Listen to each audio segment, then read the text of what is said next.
اور اگر کوئی موت سے محبت، موت کی تیاری، موت سے ملنے کی للک اس کے دل میں پہلے سے پائی جاتی ہے تو پھر موت موت نہیں ہوتی ہے۔ یہی زمین ہندوستان کی ہے، واقعہ 100 سال پہلے کا ہے، غیر منقسم، بغیر بٹا ہوا ہندوستان۔ لاہور بھی ہندوستان میں، کراچی بھی ہندوستان میں، ساہیوال بھی ہندوستان میں، پاک پٹن بھی ہندوستان میں، گودرا شریف بھی ہندوستان میں، ملتان بھی ہندوستان میں، اسلام آباد بھی اسی ہندوستان میں، غیر منقسم ہندوستان میں لاہور داتا گنج بخش علی ہجویری کی زمین۔ اللہ اکبر۔ اسی زمین میں ایک دن ایک شخص کہتا ہے، بڑا غریب انسان، میں اپنے دوستوں کے ساتھ شہر کے چوراہے پہ نکلا تو میں نے کیا دیکھا، ایک بڑی بھیڑ ہے جو ایک ہی طرف جا رہی ہے۔ میں نے لوگوں سے پوچھا کہ یہ بھیڑ ادھر کیوں جا رہی ہے؟ لوگوں نے پوچھا کہ کچھ ماہ پہلے ایک ظالم شخص نے اللہ کے نبی صلی اللہ علیہ وسلم کو گالیاں دی ہیں،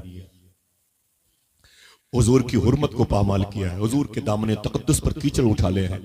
آج اس ظالم کی پیشی ہونے والی ہے، آج وہ اس کورٹ میں لایا جائے گا، اسی لیے ساری بھیڑ اسی کیس کی سماعت کے لیے جا رہی ہے۔ رونے لگا وہ شخص، اس نے کہا تعجب ہے کہ یہ گستاخی اس نے کب کی؟ کہا تقریباً 2-2.5-3 مہینہ پہلے۔ اس نے کہا 2-2.5-3 مہینے سے اس زمین پر وہ زندہ کیسے ہے؟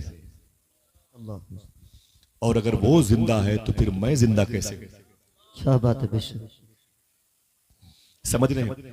اگر وہ زندہ ہے تو پھر میں زندہ کیسے ہوں؟ کہا اس کی پیشی ہے، وہ آ رہا ہے۔ لوگوں نے کہا برٹش گورنمنٹ کا دور تھا، وہ حضور کا عاشق جس کا نام تھا علم الدین۔ کیا بات ہے بے شک۔ کوئی اس کے نام پہ سبحان اللہ کہہ دے۔ سبحان اللہ۔ جب تک میں نہ کہوں آپ بولیے گا نہیں، اچھا کہیں نیکیاں زیادہ نہ مل جائیں۔ آپ کو تو اچھی باتوں پہ سبحان اللہ کہنا چاہیے۔ اللہ اکبر۔ اس کا نام تھا علم الدین۔ اونچی بولیں، علم الدین۔ کیا نام تھا؟ اور آواز بلند کر، کیا نام تھا؟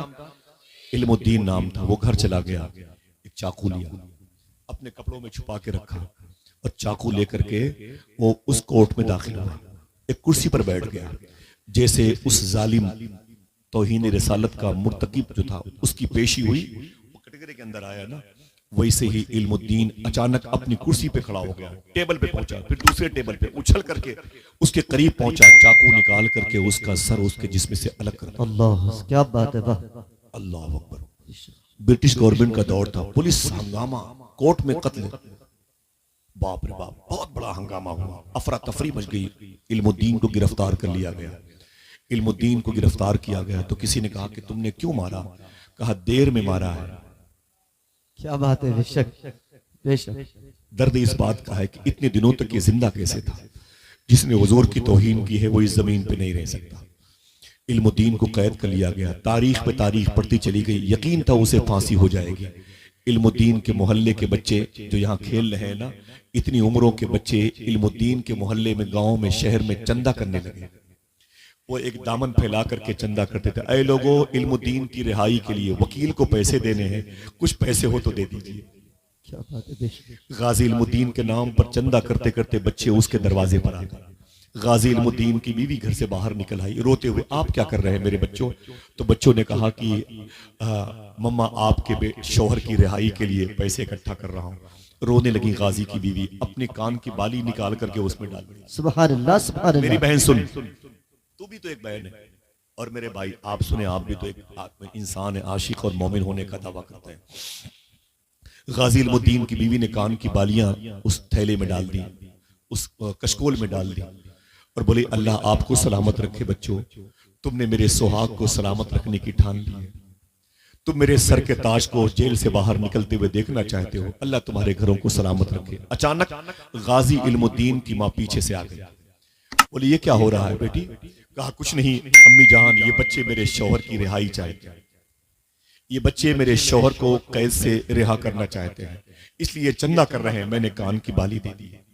غازی علم الدین کی ماں نے کہا اے میری بہو بیٹی، بالی واپس لے لے، اے میرے بچوں پیسے جہاں جہاں سے لیے اسے واپس کر دو، میں نے خود اپنے بیٹے کو اسی دن کے لیے پال رکھا تھا۔ کیا بات ہے، سبحان اللہ، سبحان اللہ۔ اللہ بے اکبر، شک، سبحان میں نے اللہ۔ اپنے بیٹے کو اسی دن کے لیے پال رکھا تھا۔ اللہ اکبر۔ عبدالرؤف امروہوی نے ایک شعر کہا تھا، رؤوف ان کی غلامی میں اب اکثر سوچتا ہوں میں، کہیں وہ یہ نہ کہہ دیں ہم تجھے آزاد کرتے ہیں۔ اللہ اکبر اللہ اکبر. عورت کہتی ہے میری بیٹی چل اندر چل سن. تو اس کی بیوی نے کہا امی جان میرے شوہر کو پھانسی ہو جائے گی, میرا شوہر مارا جائے گا. تو غازی علم الدین کی بیوی سے اس کی ماں نے کہا اے میری بیٹی کوئی بات نہیں, شہید ہونے دے اپنے شوہر کو, میرے بیٹے کو. میدان محشر میں جب تیرے شوہر کو میرے بیٹے کو بلایا جائے گا تو یہ کہہ کے مجھے بلایا جائے گا کہ اب وہ آ جائے جس نے غازی علم الدین کو پیدا کیا. کیا بات ہے بابا. اب وہ عورت آ رہی ہے جس نے غازی علم الدین کو جنا ہے, اب وہ عورت آ رہی ہے جس نے جو غازی علم الدین کی بیوی ہے. تیرے سر پر بھی بخشش کا تاج رکھا جائے گا, میرے سر پر بھی بخشش کا تاج رکھا جائے گا. اللہ اکبر اللہ اکبر. مؤدب طریقے سے کھڑے ہو جائیں اور بہت ہی ادب اور احترام کے ساتھ, بڑی خاموشی کے ساتھ, بہت ہی منکسر المزاج اور زمینی صفت کا مالک, ترابی سوچ رکھنے والا لہجہ, سرکار غوث اعظم کا شہزادہ, ایک جیلانی خاندان سے جس کا تعلق ایک نوری و قلبی و روحی و جسمی ہے, بڑے ادب اور احترام کے نعرے ساتھ. تکبیر, نعرے رسالت, علماء اہل سنت سید شہباد میاں صاحب قبلہ, سید شہباد میاں صاحب قبلہ, نعرے تکبیر, نعرے رسالت, علماء اہل سنت, مسلک اعلی حضرت, عشق محبت عشق محبت عشق محبت عشق محبت, فیضان اعلی حضرت, فیضان مخدوم سمنا. نعرے تکبیر, نعرے رسالت, علماء اہل سنت.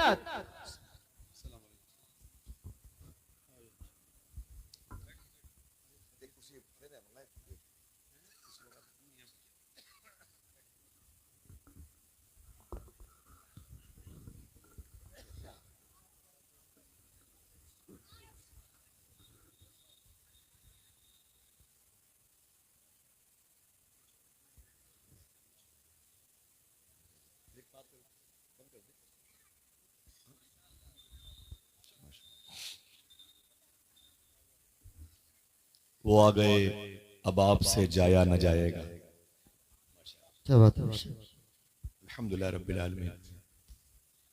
سید صاحب قبلہ کی شخصیت جس نے نہ جانے کتنے گم کردہ لوگوں کو خود شخصیتوں کے پردے میں مقید کر دیا ہے. علماء بیٹھے ہوئے ہیں, میں اس کا چشم دید گواہ ہوں, عاقب بھائی ہیں, فہیم بھائی بیٹھے ہوئے ہیں, آپ کے علاقے کی مبارک آواز ہے. مجھے ایک بات یاد آتی ہے, جونپور میں ایک جلسہ تھا, ہم تھے, میاں حضور تھے.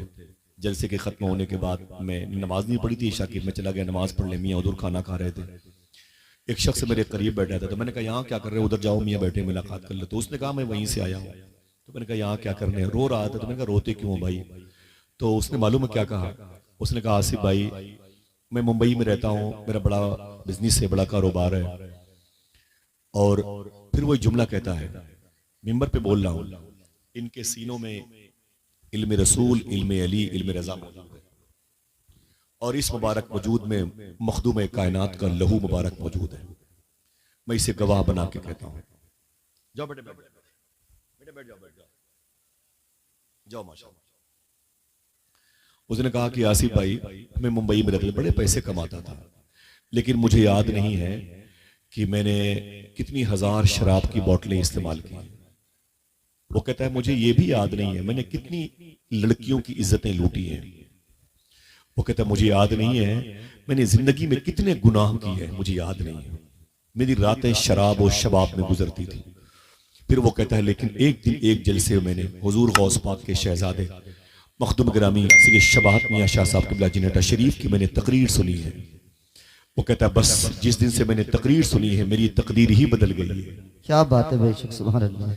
میں نے شراب سے توبہ کی ہے, میں نے کہیں ملاقات نہیں کیا تھا, اس کے بعد سے میرے دل کی دنیا بدلی ہے. اللہ کا شکر ہے کہ جب سے میں نے تقریر سنی اب تک میری نمازیں قضا نہیں. سبحان اللہ سبحان اللہ.